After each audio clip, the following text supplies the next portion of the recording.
Hello friends, आज के पढ़ाई लिखाई चैनल में आपका स्वागत है। हम लोग कुछ दिन के आज बहुत बीच में बहुत सारा डिस्टेंस था, बहुत दिनों के बाद हम लोग एक साथ जुड़े हुए हैं। तो आज हमारा टॉपिक है विज्ञान। विज्ञान क्या है?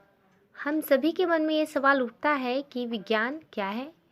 जब हम विद्यालय जाते हैं तो वहाँ कई विषयों की पढ़ाई करते हैं। उन विषयों में एक विषय विज्ञान भी शामिल होता है। क्या आप लोगों ने विज्ञान को जानने की कोशिश की है? क्या आप लोगों ने विज्ञान को जानने की कोशिश की है? क्या आप लोगों ने कभी सोचा है कि आखिर विज्ञान है क्या? विज्ञान दो शब्दों से मिलकर बना है, विज्ञान। वि अर्थात विशेष ज्ञान, है ना, जो एक विशेष तरह का ज्ञान प्राप्त होता है उसे विज्ञान कहते हैं। प्रकृति में उपस्थित पदार्थ और वस्तुओं के क्रमबद्ध अध्ययन से जो ज्ञान हम अर्जित करते हैं वही विज्ञान होता है। यह एक ऐसा क्षेत्र है जिसके अंदर अनेक भाग हैं। हम लाख कोशिश क्यों ना कर लें, परंतु हम विज्ञान को समझने का प्रयास कर सकते हैं।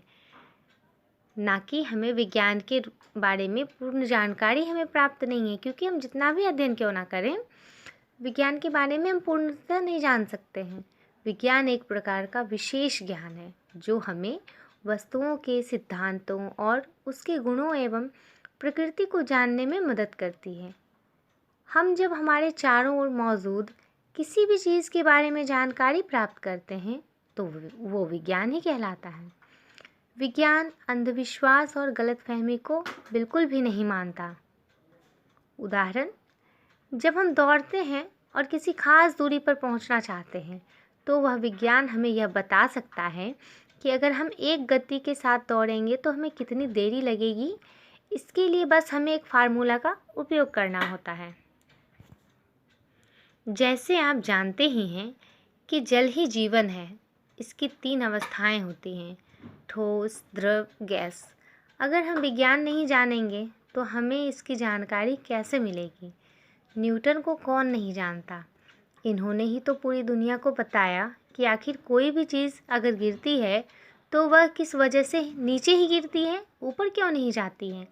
उन्होंने यह बताया कि यह गुरुत्वाकर्षण के कारण होता है। और तो और गुरुत्वाकर्षण के बारे में भी तब पता चला जब वे एक पेड़ के नीचे बैठे थे और उनके सामने एक सेब नीचे गिरा था। सेब के नीचे गिरने पर न्यूटन को सोचने पर मजबूर कर दिया कि ये सेब नीचे ही क्यों गिरा। जब ये सेब पेड़ से गिरा तो ये नीचे ही क्यों गिरा, ये ऊपर क्यों नहीं गया? ये ऊपर भी तो जा सकता था। इस तरह उसके बारे में अध्ययन करते करते उन्होंने गुरुत्वाकर्षण की खोज कर डाली। विज्ञान को हम सामान्यतः 3 भागों में जानते हैं। पहला भौतिकी, फिजिक्स, रसायन शास्त्र, केमिस्ट्री, जंतु विज्ञान या जीव विज्ञान, बायोलॉजी। तो जंतु को हम जूलॉजी भी कहते हैं, ठीक है। स्कूल और कॉलेज में पढ़ने वाले बच्चे को शुरू से ही विज्ञान की शिक्षा दी जाती है। वही बच्चे आगे चलकर नई नई चीज़ों के बारे में अध्ययन करते हैं और नई नई चीज़ों का आविष्कार करते हैं। अब इतना तो हम जान गए, विज्ञान हमारे हर तरफ विज्ञान है। तो विज्ञान के कुछ फ़ायदे हैं और कुछ नुकसान भी हैं। तो विज्ञान के फ़ायदे हैं कि विज्ञान के कारण हमें आरामदायक ज़िंदगी जीने का आनंद मिलता है। हमें एक जगह से दूसरे जगह जाने में सुविधा प्राप्त हो चुकी है। विज्ञान के कारण कई रोगों का दूर करने में आसानी प्राप्त हो गई है। तो विज्ञान के कई नुकसान भी हैं। विज्ञान के कारण कई खतरनाक केमिकल का प्रयोग होने लगा है। केमिकल की वजह से मानव पाचन तंत्र काफ़ी प्रभावित हुआ है। दूसरे विश्व युद्ध तक विज्ञान ने उतनी तरक्की नहीं की थी कि न्यूक्लियर पावर का इस्तेमाल किया जा सके। विज्ञान के कारण हम अपने रिश्तों से भी दूर आ चुके हैं। चलिए, आज हम लोगों ने थोड़ा बहुत विज्ञान को समझने की कोशिश की है।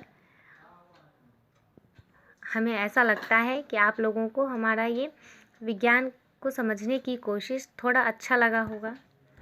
Thank you. इसको खोलो।